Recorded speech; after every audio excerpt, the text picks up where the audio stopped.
Hello and welcome to People, Politics and Power. It's coming to you from Africa Independent Television.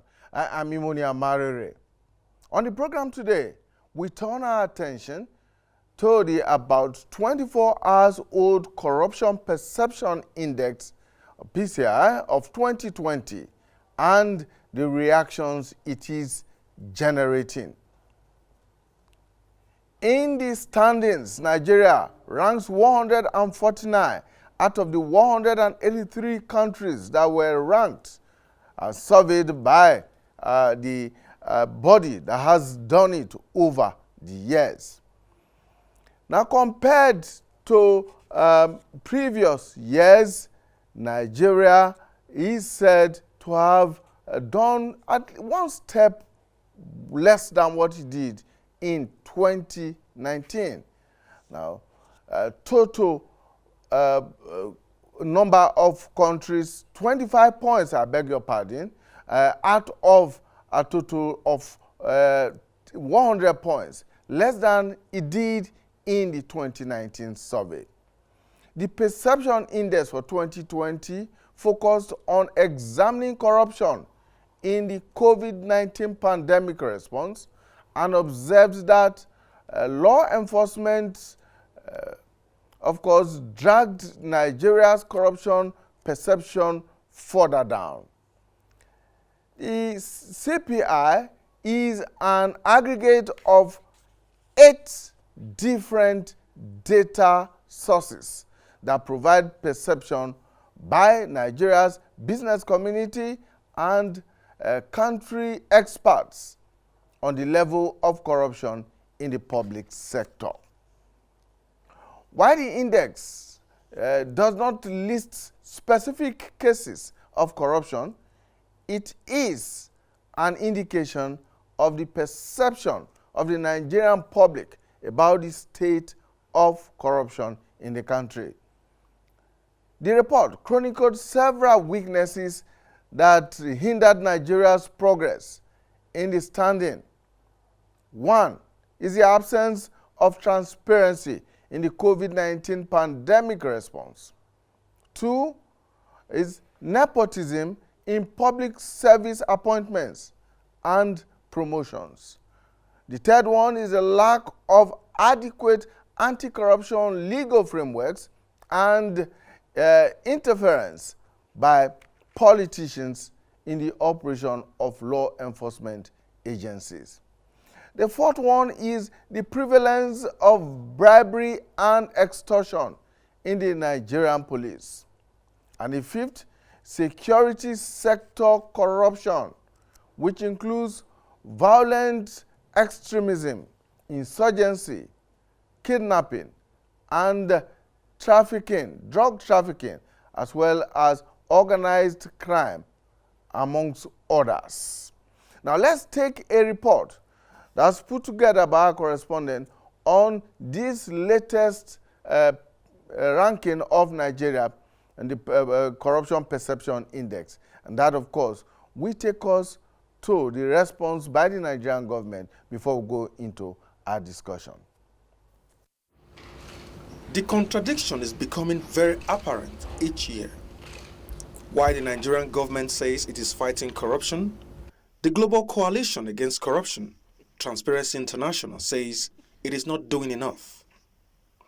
Its latest report indicates that Nigeria is slipping further into the world's most corrupt nations, falling 3 steps to 149 out of 179 countries assessed by Transparency International. In terms of score, the report card is also quite poor, with a score of 25 out of 100 points. This is 1 point lower than its previous score of 26. The Civil Society Legislative Advocacy Center, CISLAC, a representative of the International Anti-Corruption Watchdog in Nigeria, decried the Buhari-led administration's failure to ratify treaties and legal frameworks that would have helped in fighting the menace. It is a very huge indictment because the government of Nigeria currently does not listen to any advice. They see any advice, any positive advice as anti-government. civil society groups in Nigeria are willing and happy to support government to succeed because this is our country. But the government is not listening. They result only to blackmail, insult, abuses, and intimidation. From the report presented by Transparency International, it could be seen that Nigeria failed on several fronts. But key among these indices is a lack of coordination in the management of recovered assets, a situation that led to the removal of the country's former anti-corruption chief, Ibrahim Magu. This was followed by the mishandling of COVID-19 pandemic response, where palliatives meant for ordinary citizens found their way to private warehouses. The report also identified the prevalence of bribery and extortion by the Nigerian police force, a development that led to the infamous EndSARS protest as a major contributor to the country's poor rating. Some of us wonder why the rating is even giving us so much credit to say we're 149 over 180. I doubt if there's any country in the world where the kind of impunity that happens in Nigeria will happen and people get away with it. You mentioned the COVID-19 funds, the money that was supposed to be distributed, food items, including a minister who claimed to have touched the lives of every household in Nigeria, Minister of Disaster Management, which everybody knows is a blatant lie. And of course, you saw the drama that happened in the National Assembly, NDDC funds, and the idea that if you want to escape liability from being questioned, you pretend you fainted, and all manner of shenanigans. And of course, in the budget, we have stamp duties that have never been accounted for. The latest rating is no doubt a huge blow to the present administration's anti-corruption war. For a government that promised to rid the country of the menace before it came into power in 2015, ranking low in 2 consecutive years is seen by many anti-corruption activists as a testimony of the administration's failure to rid the country of our greatest enemy. No matter the reforms you say you've put in place, this is the year where all the loopholes became obvious to the whole world. COVID palliative, diversion or being hoarded, right? That is a key, and it was a messy one. Then in this same year, 2020, we saw the EndSARS protest. Talking about reforms in the police that have been clamored for many, many years, culminating in the public outcry and the loss of lives that came with it. So this year, there was no way Nigeria will go high. Because again, what is the end of all of that protest? It was again public, government response that was seen to be, overly intolerant. In Africa, the island country of Seychelles is ranked the least corrupt, followed by Botswana, Cape Verde, Rwanda, and Mauritius, while the most corrupt is South Sudan, followed by Somalia, Sudan, and Equatorial Guinea. And just a few hours after the report hit the public space, the federal government of Nigeria disputed that report, saying it is not an accurate portrayal of reality. The presidency said it is analyzing the sources of that data that was used in the Transparency International report. The government promised to provide in the coming days detailed information on the sources of the Transparency International's data. Government said its examination of the 2019 report showed that 60% of the data was collected from businesses and entities with issues bordering on transparency and the ease of doing business at the nation's ports. It challenged the international organization to provide indices and statistics of its own to justify its sensational and baseless ratings on Nigeria and the fight against corruption. It urged Transparency International to come clean and desist from exchanging what he called old tales. The presidency went on to reel out figures to justify its position and urge organizations to be factual in their analysis and be prepared to rely on inputs outside of sensational reports and old narratives. He said reality is based on verification and data, insisting that if evidence-based analysis was deployed, taking into consideration prevention and punitive measures in recoveries and prosecution, Nigeria will be rising up the ranking ladder rather than standing still or indeed coming down. The two different positions will take us to our conversation this afternoon. We have joining us virtually via Zoom, our Musa Rafsanjani, who is Transparency International's country director, and right here in the studio, we have Austin Aigbe of the Center for Democracy and Development, CDD. Thank you so much for joining us. All right, thank you for joining us, our Musa Rafsanjani. We will be coming to you very shortly when we come from this short break.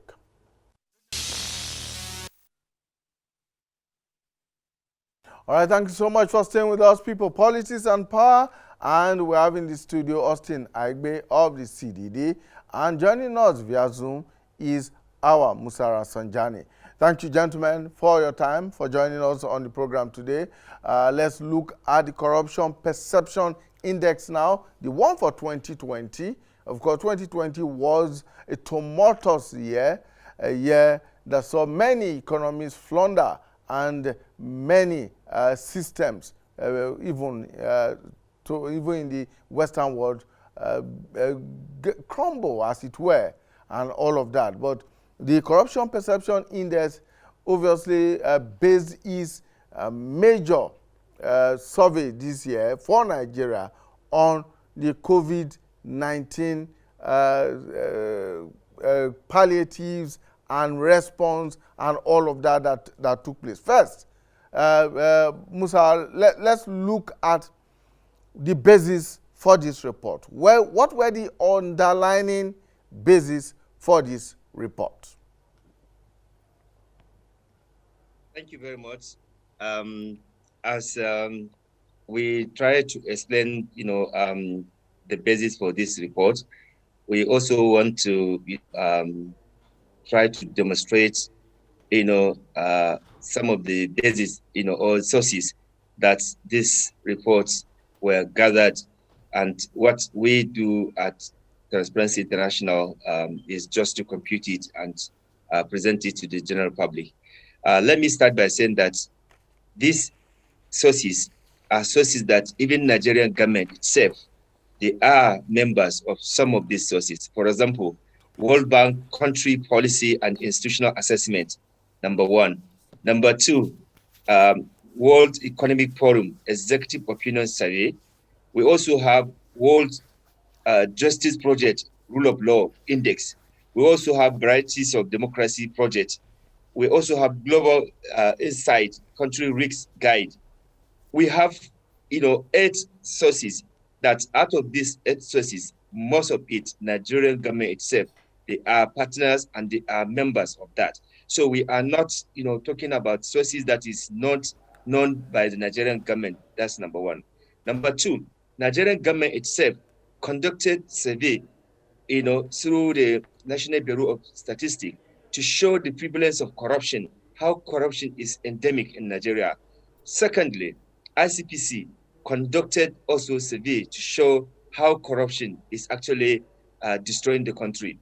Thirdly, as a result of the allegation of corruption, of abuse or mismanagement of the recovered asset, the government itself suspended the acting, EFCC chair. Number four, in the National Assembly, people came to, testify how they have actually stolen money, and some of them, when they were asked, they even claimed to have painted drama everywhere and there. Recently, the minister of, the minister Apabio accused another minister of also bribing him. So the the evidences and the peeling, of this corruption is all over in the country. Again, when you look at how public procurement is undermined in this country, recently there's a case that, a consultant took government to court because the Abacha money, the Abacha loot that came, which we also contributed to ensuring that the money returned to Nigeria, on the selection of the consultant that will monitor the implementation of the project, the government ignored the public procurement law and awarded it to a group that, or to the consultant that did not even, come first or second or third. So the abuses are everywhere, and cases in the court, you can see so many fraudulent cases being, watered down, and to tell you how intense this corruption is, Nigerians are everywhere facing it. To get passport now, or to renew your passport, both in Nigeria and abroad, is out there for extortion, and corruption everywhere. So even the government itself acknowledges the fact that the corruption is there. But when you have people who does not fear God, people who then, who are not patriotic, people who want to even undermine the government they are serving, they will always come and, paint things, But Nigerians are not stupid.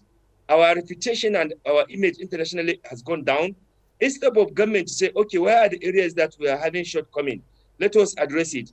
They result in insulting, abusing, and sometimes even physical attack on people that are saying that. Okay, Musa, we'll get to all of that later. But first is the fact that where government seem to appreciate that there is corruption in the society, which is why it instituted the anti-corruption fight in the first place. But you have read out quite a long list of institutions, both home and abroad, that seem to give credence to this report. And it appears that those in government think that we are depending too much on the opinion and conclusions that are drawn up by foreign organizations and agencies to determine or to rate the Nigerian system. No, I just mentioned to you that Nigerian government, through National Bureau of Statistics, collaborated with the United Nations, Drug Office, UNODC, to conduct the same survey and shows the prevalence of corruption. ICPC just recently released its own report showing how corruption is also endemic in the country. So it's not this only foreign body. Nigerian government, its own agencies, and EFCC, ICPC keep on arresting so many people, both in government and outside government, just to tell you how corruption is prevalent. What we are saying is that let's look at areas where we have shortcoming, where Nigerians are, feeling this corruption. For example, in Nigeria today, you cannot get a job if you do not pay bribe. You cannot get promotion if you do not pay bribe. You cannot get appointment if you do not pay bribe. These are things that are happening. They are not happening in hidden places. They are happening up every day. Secondly, to get even admission in the university, you must pay bribe.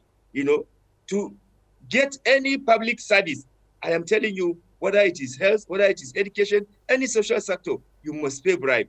So the corruption is everywhere. What I expect a government that is committed and genuinely serious about fighting corruption is to get all the necessary stakeholders to say, okay, what do we do? How do we move forward? Not to become so, paratical that you think that your own direction is the only way, when every day, corruption is happening. The same government that have tried some people for corruption, the same government gave them appointment. What do you think Nigeria and people abroad will take Nigeria? So there are some people in government who are not actually even promoting the ideal that they have campaigned for.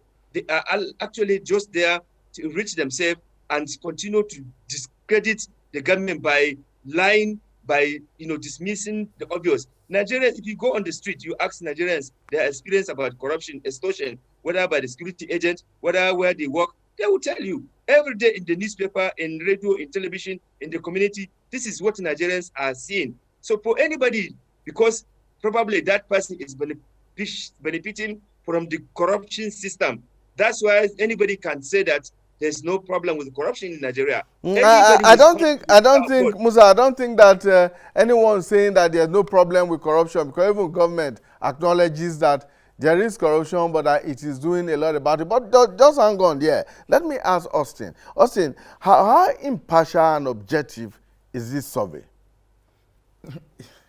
I like your question.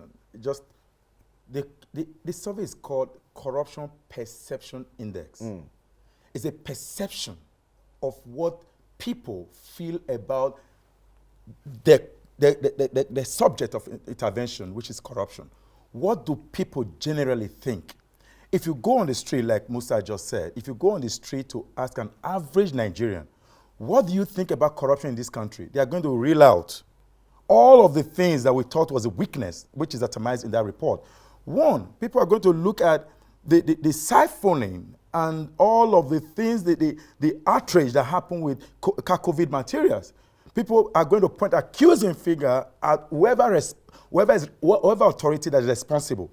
And if you ask a typical Nigerian what they feel about appointments to public offices in this country, they are going to tell you there is nepotism, there is tribalism. Corruption is not only when you collect money or bribery, just to clarify that, people, when you think that one individual is more important than the other, whereas that individual that is less important is actually the man or woman for the right job, that is corrupt practice. So if you ask a typical Nigerian, even between you and I sitting and everyone listening to us now on this program, we typically want to say by way of perception, because I mean, looking at what government want to look at sources, you don't need to go far to look at the sources. Do an independent survey, which is exactly what this report did. It was an independent organ that ran that data collection. It has no business with Transparency International as an international organization. They pull all of this data together and then go through what the method they've always used from time immemorial. So it wasn't like we are targeting the Nigerian government. No, even the United States fell down. So will the US be blaming TI for what was released? Is to look inward. When people think that what you're doing is not good, listen and try to align. And one of the alliances, what just happened with the change of the service chiefs, there was a huge pressure from the system. The citizens were agonizing. And when it changed, when we were changed, you could see some level of realization among the citizenry. It means that if you refuse to change them, there's a whole lot of perception that goes in that there must be corruption happening in between that organ, and that is making you not to change them. These are perception. And to just think that we are relying on international data, it's not true exactly. So when you talk about government, when you mention government, are you, or is the report or the survey referring to just the federal government, or is it looking at what goes on at the state level, what goes on at the local government level, the public service in all of these places? It's a combination of the architecture of the Nigerian state. So when a federal government quickly want to disabuse it, federal government make it feel as if the target is there. No, it's there. No, for example, the Nigerian police force was huge in terms of intervention. The security architecture was huge in terms of the intervention. The COVID product, mind you, the federal government distanced itself from all that happened at the state level with all the invasion in those warehouses. So if number one, on the recommendation or on the issues of concern was the distribution and the response rate of the COVID-19 response. It therefore means that federal government have its own particular, I don't want to use the word blame, has a fair, the state, the local authority, the private sector, because COVID was part of those who supply materials to the state.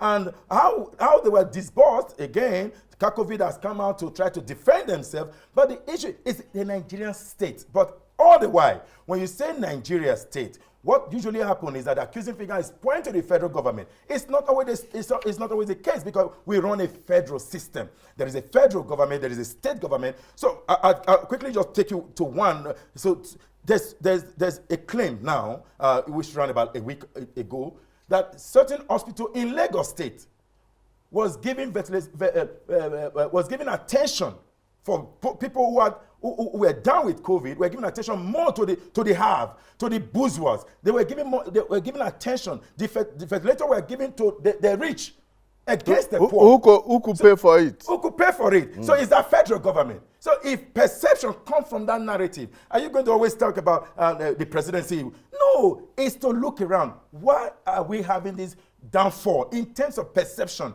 It's the citizens that are thinking about what they perceive to be corrupt act. So as government institutions, as authorities, you have the responsibility to try to change that perception, not like always like a ritual every year. In and out when a TI report is out, there's always a presidency attack. It doesn't make any good sense, in my opinion. Okay, Musa, in his response, the federal government has said that perception is not reality, and that what the TI has put out is actually just a mere perception, and it's not the reality on ground. Okay, first and foremost, a lot of Nigerians, they believe that what they're experiencing is not even perception, it's reality. Because every day they come out, they face this extortion, they face this maladministration, they face this, they are seeing outright diversion of public funds. So as far as Nigerians are concerned, TI is just not, in fact, TI is just too liberal in its own methodology. But this is what TI does, okay? Other organizations, they do their own, they have their own method to, justify what they see as corruption. So what government needs to understand is that this is TI corruption perception, which they got these sources from various reputable, respected organizations, which Nigerian government itself is a member of some of these institutions. So if you dismiss this, it means that you are dismissing your membership. I think there's lack of, understanding or knowledge from some people who speak on behalf of government. They don't even understand anything. Instead for them to educate themselves before they come to public to disgrace themselves, by dismissing what is obvious.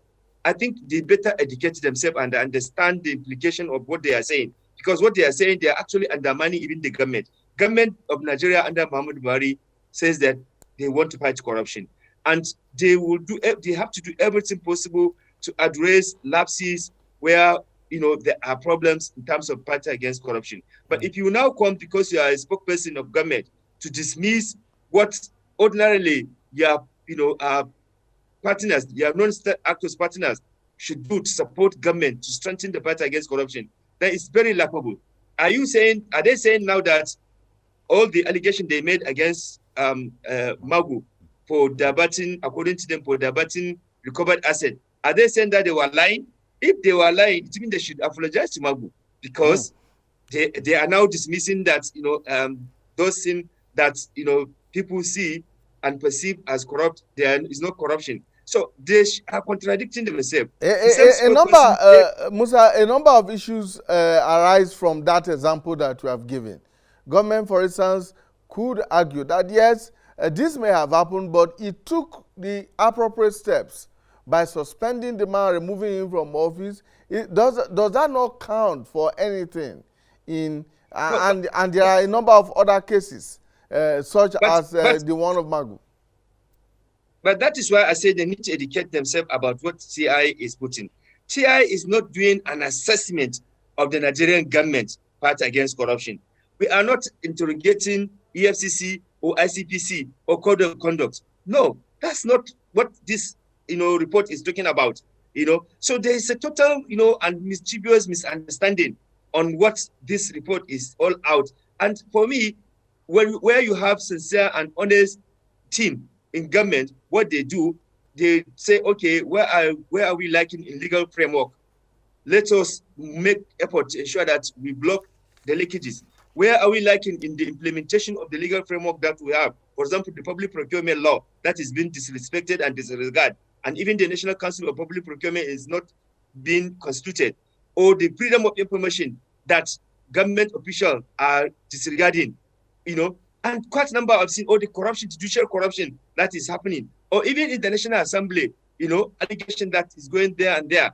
So instead for government to say, okay, let us do the needful to block the leakages, engage in public education, because one of the major challenges is that most people, they don't even know the repercussion and the consequences of this corruption. So if you have government that is committed to this, would have embarked on public education on Nigerians to understand the implication of corruption and to show them the disadvantage of that. But that is not happening. So instead of dismissing what we see with other countries, including Europe, Asia, Africa, they say, okay, we agree that we have XYZ challenges.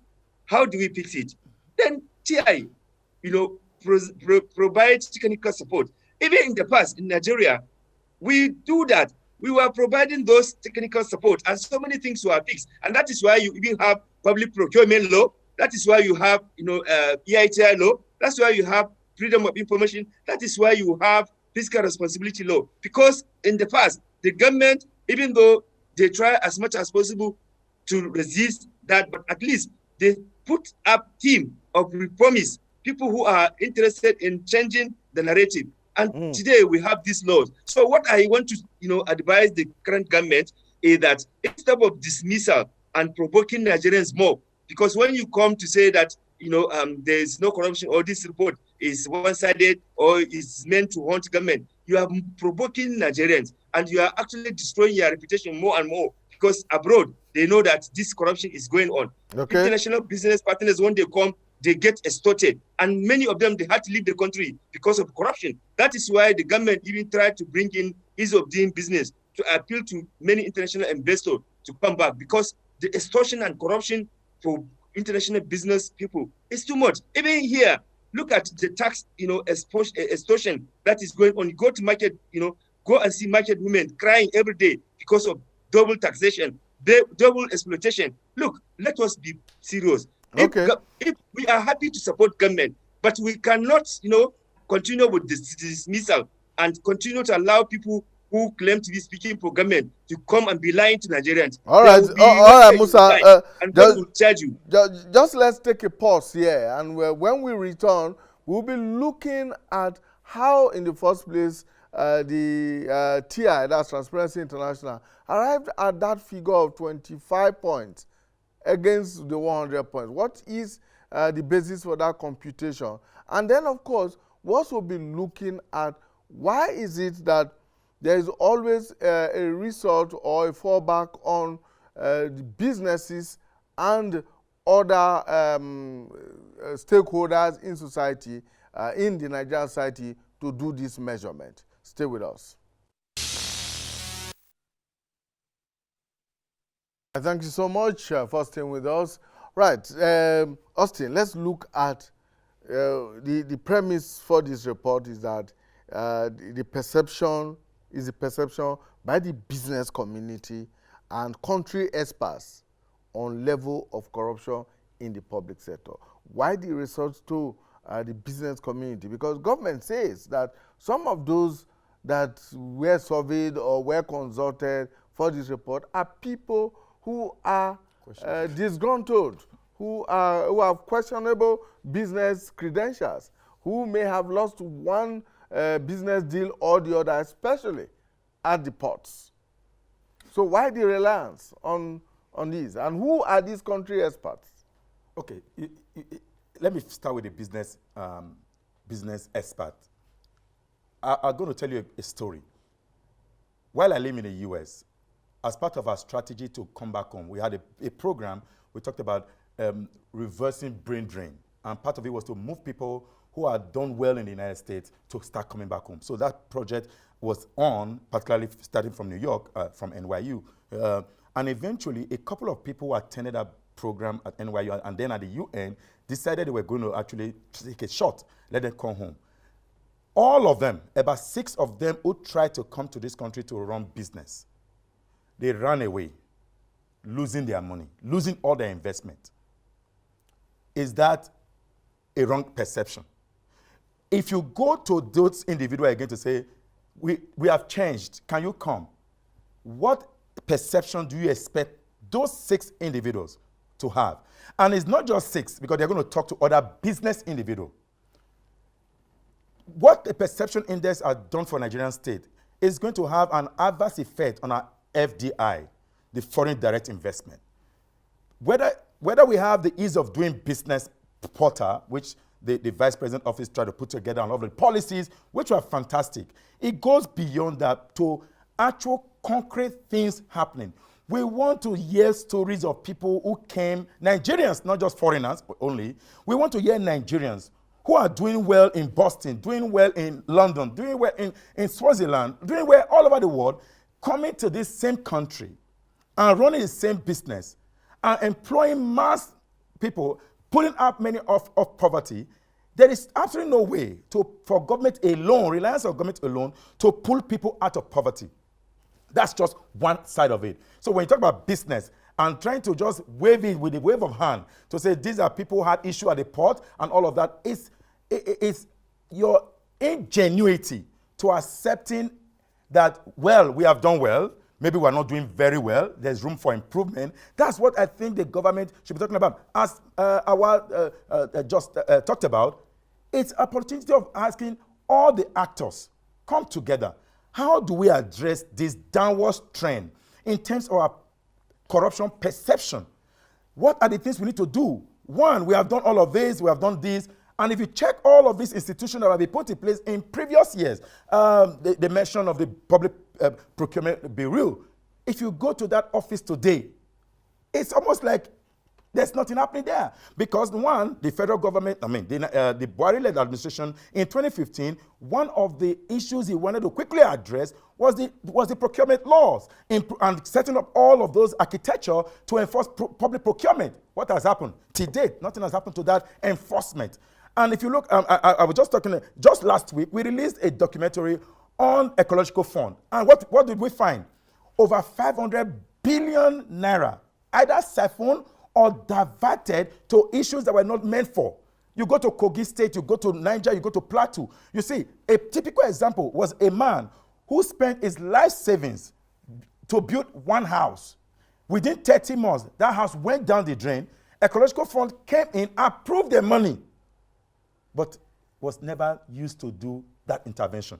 What do you expect that man in Kogi State, in Plateau, who lost all his children, 4 of his children, to ecological challenges, whereas funding were released to tackle that issue? What a perception do you expect that individual to have? And all of the people who live within the environment in that area, and all of the friends and neighbors of that individual, what perception will you have them? These are the experts. Expert goes beyond you journalists. You guys are the experts they are collecting information from. When you show on AIT all of those corruption practices, it filled up to the architecture from where they form the larger nonsense of the perception index. So when people begin to say, no, it's not true, and you show us on the national TV how the face of an anti-corruption crusader, the Ibrahim Magu, was openly disgraced. I use the word, permit me, I use the word openly disgraced. Or in this same country, how a chief judge was sacked and all of the things that happened, boom. And you are telling us that the perception is not reality? There are perception. In the first instance, is reality. You have the honors. You have the honors in this regard to change that perception, that it's what you are saying is actually, maybe it's not the way you are seeing it, but why don't you come look at it from this other angle, and then we can meet each other. But right now, along the streets of Nigeria, far north, far south, far east, or are you going to tell me for people in the northern Nigeria who are ravaged with Boko Haram, with all of the investment in security, and they don't have perception? Or you're going to tell me that all the folks who went on the street with the EndSARS movement, all of the brutality, all of the extortion, all of the killings that the Nigerian police force at a time under the special unit SARS did was all perception? All of the children, mothers who lost children, of the ones shot in the head, shot in the leg, shot in the knee, all of the fact that we are getting out from the panel, they are all perception? Come on. These are reality. All right, Musa, let me come to you and to ask, because the 2020 report seemed to indicate that Nigeria has declined in its perception index. Nigeria has the lowest CPI score since 2013, which means, I mean, from the report it says 25 over 100 points. The previous year, 2019, was 26 points. I think 2018 was 27 points. So there's been a gradual decline. Now, how did the Transparency International, arrive at these points? How do they calculate these points? What are the things that go into calculating these points? Okay, thank you very much. Before I respond to that, let me also clarify one mischievous, statement that is coming from some people speaking on behalf of government. The Transparency International report did not talk about Port Authority, corruption.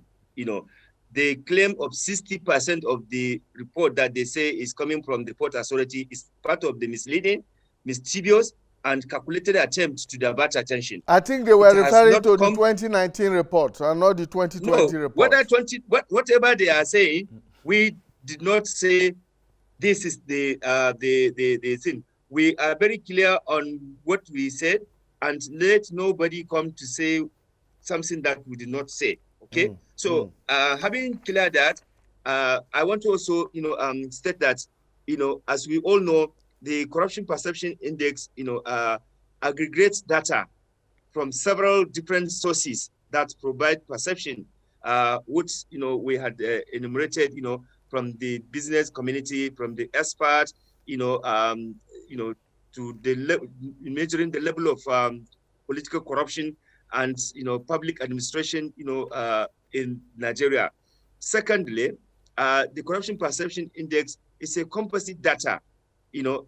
The 8 sources we had mentioned, at least for the 2020, that produce the 2 numbers, which is the scoring from 0 to 100. Secondly, the ranking is a position where a country is situated in the table.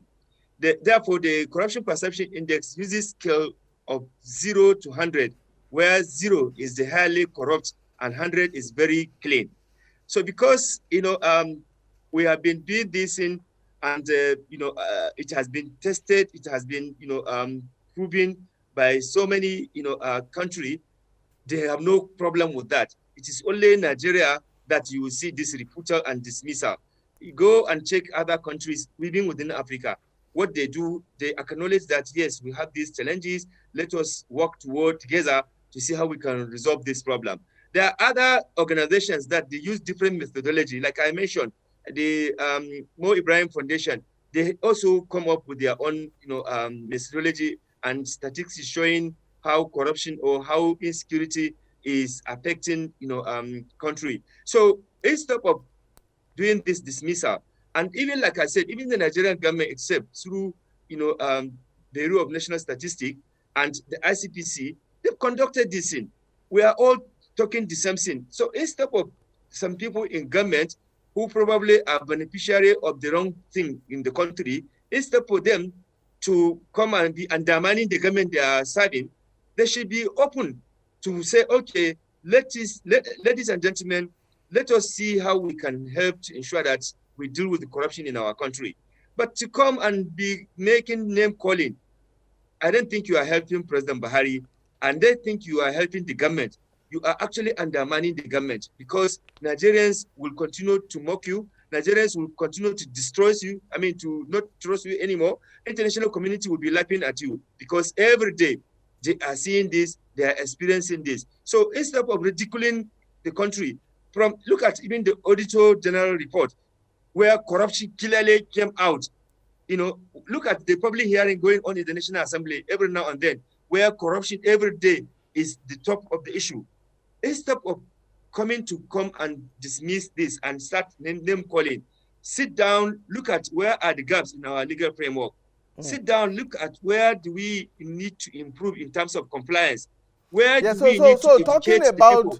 Where do we talking about the legal framework, Musa, talking about the lack of adequate anti-corruption legal framework, which of course was very clear in that report. Government is arguing that it has deployed preventive instruments such as the Treasury Single Account, Integrated Personnel and Payroll Information System, the IPPIS, and the removal of 54,000 ghost workers from the Federal Civil Service alone, which of course has saved the government close to, or if not over, 200 billion naira every year.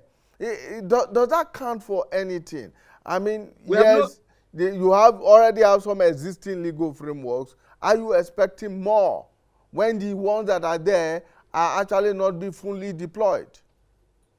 Yeah, the truth of the matter is that we are not in dismissal of the effort that government is making. In fact, even in our statement, we actually acknowledge the government, for setting up, this, committee which the Auditor General, the Accountant General is actually heading, the transparency portal. We acknowledge that effort. Look, our objective is not to fight or undermine government. Our objective is for our country to work, for the government to even succeed. Because if the government succeed, we all succeed, because our reputation, our image as individual and collective would have been improved. But if the idea is simply to say leave them or you antagonize whatever opposing view is, that is not helpful. Some of us, we are not paid by government, but what we do to bring and help government its image even locally and internationally. Some of those people that are collecting money in government, they are not doing that. But because we have obligation as patriotic and responsible citizens, we must project our country image. We must do everything possible to ensure that our country gets it right. So we are not bothered about their harassment, intimidation, and insult. We want our country to work because as citizens, we have a stake, All So right. therefore, there are still laws that we need. We need whistleblower protection regime. You cannot fight corruption without that. We need the asset recovery, management, law that can enable, us to know where all the golds, all the silvers, all the dollars and pounds and naira float cash, where all of them have been recovered. Where are they? No data, no information. Yesterday, looters have looted it. Today, looters are looting it. So look, we need to be more serious and be more systematic in terms of fight against corruption. It's not propaganda. It's not about propaganda or name calling. It is a serious matter. All right, Musa. Austin, let's our very low rating for the 2020. How much would you say the security sector corruption contributed to it? A lot. I mean, it's one of the weakness that we saw that is itemized in that statement that was released. Security sector. If you remember in this country that about the $5 billion US expenditure on certain procurement, that even the military officials, especially those in the front line of the war, had come out openly to allege or to claim that the materials so-called bought were never bought. We are aware in this country how equipment that ought to have been used in the fight against insurgency were never actually disbursed in a manner it ought to be disbursed. We are also aware of military officials who complain that the helmets they were using were rubber helmets, so when bullets come in, it penetrates straight, and they were killed just cheaply. When they were supposed to be killing the enemies were attacking them. So rather than buy the real equipment, you bought the fake one. There's a perception that has come out from that, which is basically a huge one. And if you listen to the police officers, with all due respect, even though we all would criticize the Nigerian police, but it's also let's also think, when the police officer do not have the necessary equipment, including uniform, from the state, how well do you expect that police officer to perform his duty? And whereas we know the huge amount of money that goes into policing. So if the police are supposed to have SYZ, the boot was supposed to be provided for because it's in the budget, the boot, the uniform, the beret, the belt, and then the burden of all of this procurement is heaped on the Nigerian police officer. The police officer with meager salary, they heap those burden on those that they are protecting. So if I arrest you, if I'm a police officer and I arrest you, and I know I've got no good boot, you are going to pay for that boot by extorting you. So it's that perceptive mode that has happened. And when just to add to Musa's interrogation a few minutes ago, what government needed to do, when I say government, I'm not referring to President Muhammad Buhari's government. I'm responding to the Nigerian government. The Nigerian government is not just the federal government alone. It's for the 36 state governors and the federal government to sit down, interrogate that document. How can we improve on our status? Which is why I'm going to ask you how much of this message that is contained in this report actually seeps through and syncs with the state and the local governments. Because it appears it's only the federal government that is concerned about this report. The way the Nigerian sector, the way the Nigerian system is formed, we are not truly a republic. We are not truly a federal republic. We are like a unitary system. So the state government are like the subunit of the federal, where they're supposed to be federating. If we must do it in a way that answers the call, because when you say corruption perception, it's an aggregate of what's happening in 36 states. It's an aggregate of the institution of the federal and state government. It's an aggregate of what happened on the election day. So when elections are conducted and you hear rat-ta-ta-ta-ta and people are not able to vote and somebody wins an election, there's a perception that arose from there. When a state government conducts an election under SIEC and a party in power at the state level wins all the election, there's a perception that comes from there. So perception is not just a federal government, President Buhari, my theory-prone approach is that I want to deal with corruption, I want to deal with insecurity, I want to deal with the economy. If it doesn't sink down to the federating state, the federal government can really do nothing. All right. Okay, thank you so much. Austin Aigbe is of the Center for Democracy and Development. Thank you so much for your time. Thank you. And our Musa Rafsanjani is actually the country director for Transparency International. TI is actually the originator of this report that we have looked at today. Awa, thank you so much for your time, and thank you for coming on the program. And for you, our viewers out there, we want to thank you for investing your time with us. Please join us again when we bring you a new edition of the program People, Politics, and Power next Monday. Until then, bye for now.